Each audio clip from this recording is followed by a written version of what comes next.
자, 오랜만에 이화영 전 경기도 평화부지사 재판 소식을 뉴스웰 라이브에서 전해드리게 됐습니다. 왜? 어제 이화영 전 부지사 재판에 김성태 전 쌍방울그룹 회장이 증인으로 나왔어요. 그런데 이런저런 말들을 많이 했습니다. 원래는 이화영 씨 재판에 김성태 전 회장이 지난 5월에도 증인으로 나온 바가 있는데 그때는 노 코멘트, 저 증언 안 할게요. 그래서 발언이 소개된 게 없었습니다. 그런데 어제는 증인으로 나와서 저 노란색 글자 보이십니까? 작심 발언. 한 걸음 한 걸음 들어가 보겠습니다. 저 작심 발언이 무엇일까요? 그래픽 돌려보죠. 어제 이제 이 재판에서 검사가 김성태 회장 증인한테 물은 거예요. 자, 그 쌍방울 그룹이 말이죠. 그 500만 달러 북한의 스마트팜 비용으로 쌍방울 그룹이 그 대납을 했는데 그 대납했다는 사실을 이재명 대표도 대납 사실을 알고 있었습니까? 김 증인? 그렇죠. 네, 맞습니다. 검사가 또 물어요. 그러면 이재명 대표에게 보고했다는 얘기를 이화영 부지사에게 들었습니까? 증인 답하길. 내가 물어봤어요, 이화영한테. 그랬더니 이화영이 당연히 이재명 대표에게 말했다고 했습니다. 저에게인 즉슨 이재명 대표도 쌍방울 그룹이 스마트팜 비용 500만 달러를 쌍방울이 대납했다는 사실을 알고 있었다. 뭐 이런 증언 아니겠습니까? 일전에 이재명 대표 이렇게 얘기한 바가 있었습니다. 한번 들어보시죠. 제가 전에 한번 그랬죠. 내가 2년이라면 내이 사입은 거. 도대체 저는 김성태라는 분 얼굴도 본 일이 없거든요. 근데 그분이 왜 제 변호사비를 내며 받은 사람은 대체 누구냐 그럼? 그 사람 잡아가든지. 정말 황당무계해요. 글쎄요, 장현주 변호사님이 보시기에는 어떻습니까? 지금 그래픽에 등장해 있는 것처럼 뭐 이런 소식도 전해진 상황인데 장현주 변호사는 또 법조인이시니까요. 좀 어떻게 보시는지요?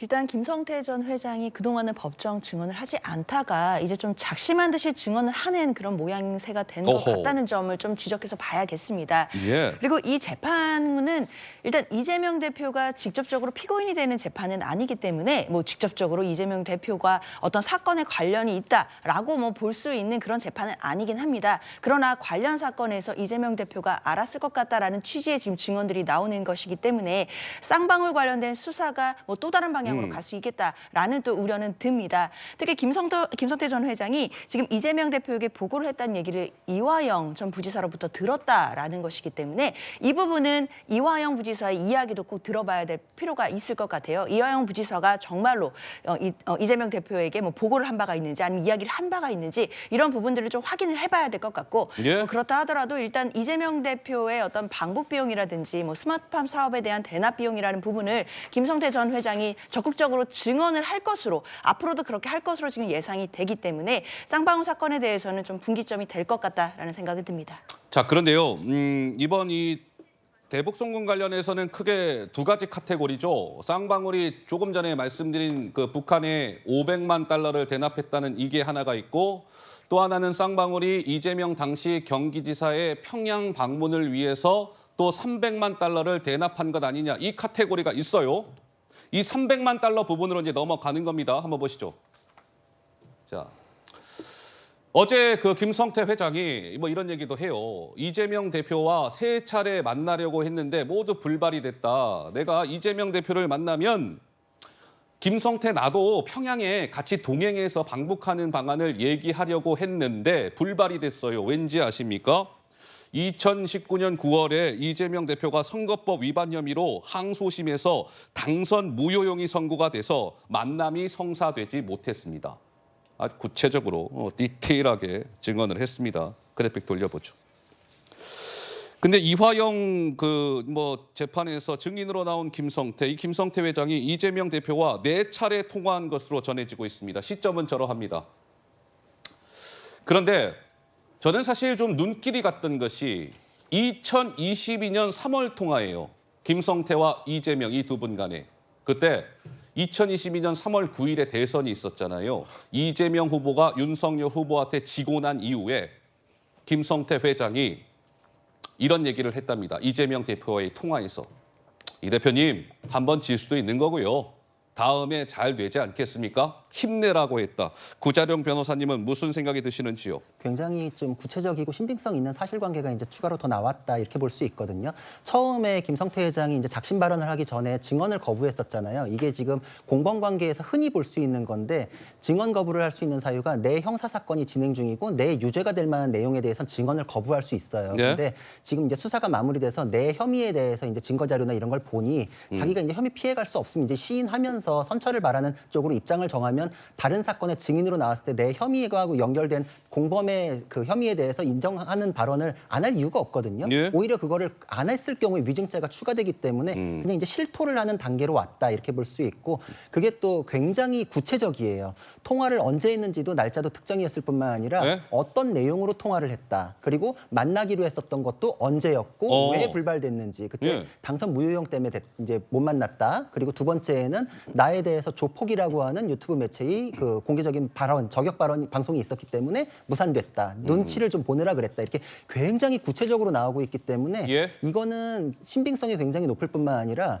이 대북 사업이라는 것 자체가 민간 기업이 단독으로 할 수 없어요. 근데 이화영 평화부지사가 지금 주장하는 건 공교롭게 타인라인은 맞아떨어지지만 서로 관련 없이 경기도는 경기도대로 했고 쌍방울은 쌍방울대로 했습니다. 지금 이러고 있거든요. 지금 이거는 사실 논리적이지도 않고 대북 사업은 사실 그 국가나 지자체 단위에서도 단독으로 못 해요. 이게 무슨 그 민간 단체, 시민 단체 이런 식으로 네. 그 아태위를 통해 가지고 그 민간 단체가 지원하는 방향으로 이렇게 이제 우회를 하게끔 돼 있거든요. 안 그러면 유엔 제재를 받게 되니까. 근데 쌍방울이 이 모든 거를 극복해 가지고 단독으로 할 수 있다. 이건 말이 안 되기 때문에 네. 타임라인상으로도 굉장히 맞아떨어지는 두 관계가 김성태 회장의 이번 증언으로 더 이제 결합이 완벽하게 됐다. 이렇게 볼 수 있습니다. 일전에요. 이재명 민주당 대표는 이 대표님 저 김성태 쌍방울 회장과 뭐 통화한 적 있으시지 않으십니까? 그때 뭐 이렇게 말씀하신 적 있지 않으십니까? 이런 기자들의 질문에 이재명 대표 그 당시에 뭐라고 답했을까요? 직접 들어보시죠. 방독자금 관련해서 이화영 부지사에게 보고받으신 적 없으십니까? 참 그 소설 가지고 자꾸 그러시는 것 같아요. 김성태와 통화해서 고맙다는 말도 하셨다는데 전혀 기억이 안 나십니까? 소설 가지고 자꾸 그렇게 마시죠. 글쎄요. 소설이라고 이재명 대표는 얘기한 바 있었습니다. 조 의원님 한 말씀 하시죠. 네, 저는 이제 이재명 대표의 리더십이 이제 거의 끝나갔구나라는 허허. 생각이 듭니다. 예. 김성태 전 회장마저도 이재명을 이제 포기했구나. 대선 직후에 김성태 회장이 이제 한 번 질 수도 있는 거고 다음에 잘해서 대통령 되시면 되지 않겠냐라고 이제 희망의 끈을 놓지 않았던 저 사람조차 이번에 증인에 나와서 적극적으로 증언함으로써 이제 이재명 대표의 시간이 이제 끝나가고 있다라는 걸 이제 감지한 거다. 기업인들이요. 네. 500만 불이라는 돈을 대납할 때 보통의 고민과 그다음에 검토를 하지 않습니다. 아무리 부자라도 자기 돈 허투루 쓰는 사람은 없습니다. 소위 이재명 대표한테 이제 투자 베팅을 한 거죠. 그 과정에서 대선에 졌어도 워낙 근소한 차로 졌기 때문에 아직 그 희망의 끈을 놓기는 이르다라고 해서 이런 덕담 위로도 한 것 같은데 그 네. 과정에서 보여준 이재명 대표의 리더십 그리고 모르쇠로 읽어나는 그 모습을 보면서 이제 이재명 대표 이제 끝났구나라는 어허. 생각을 한 거죠. 예. 이재명 대표 수명은 저는 이제 이 김성태조차죠. 예. 유동규 본부장은 예전에 이제 포기했지 않습니까? 예. 그래서 이런 하나하나 자기가 관련이 있던 사람들조차 이재명 대표의 리더십에 실망하고 포기하는 모습을 보인다. 비록 다음 총선에 이재명 대표가 공천권을 휘두를 수는 있을지 몰라도 국민들의 마음에서 다음 대통령 선거에 이재명 대표가 유력 후보가 되리라는 가정은 이젠 지워졌다는 생각을 합니다.